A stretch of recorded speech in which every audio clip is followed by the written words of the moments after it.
Alright, now we're done with UV. We can now move on to actually bring this to Substance Painter and do our texturing process. I don't know if I want to elaborate more time on the texturing part because, you know, we have other tutorials for this already. But let's just bring it to Substance Painter at least. So let's go ahead and export our little model here as Sword Low. Let's save it and open Substance Painter. Run it.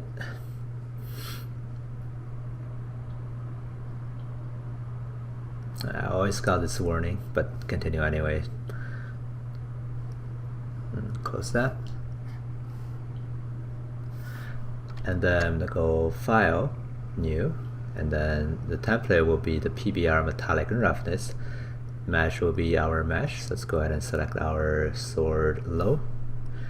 And we're not dealing with UDIM, so we don't need that. And if you're using our engine, check this out. And document resolution will be 2K to start with. 4K is too slow, 1K is too small. Okay, let's hit on OK, and then our model is in. Now we're gonna go ahead and bake our maps. That's gonna be in the texture set settings. And go to the big texture, big mesh maps. Right, you want to change the output size to a 4K image. In case you need to bring it to 4K level, right? You probably want that. 8K is probably too big. I'm not sure if your computer can handle that. Anyway, and then we're gonna load the high resolution mesh. Will be the one we exported from ZBrush without decimation. This one, the biggest guy here, size-wise. That one has all the information, including the ID map we need from the Polypen, if you recall.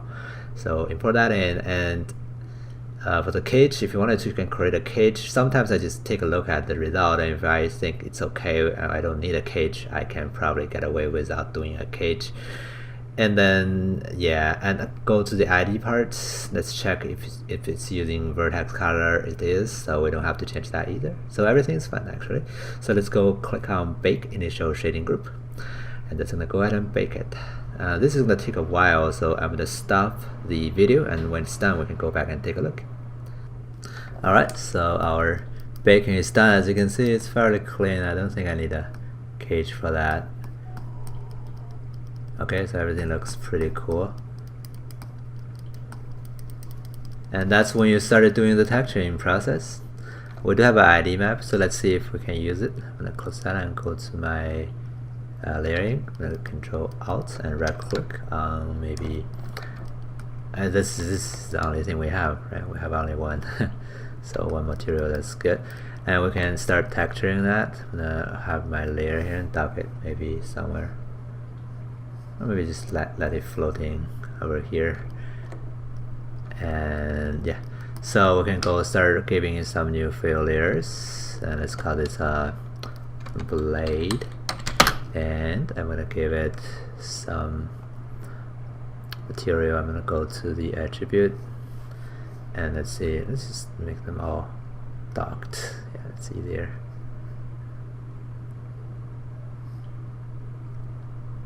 Or make it them docking in this way because I need more space to see stuff.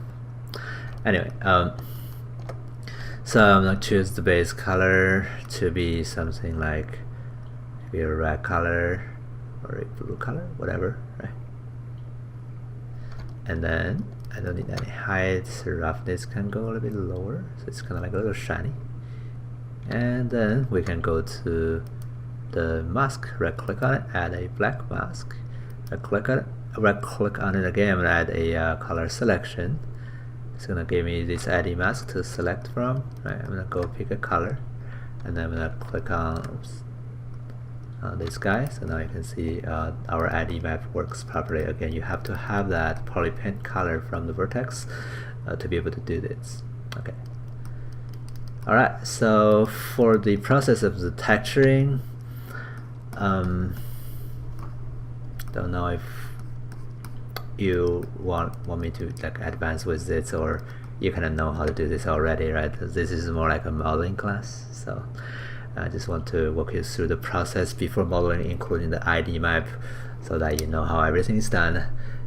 before texturing, and then you can really move on to the texturing process. Okay, all right, thanks for watching. See you next time.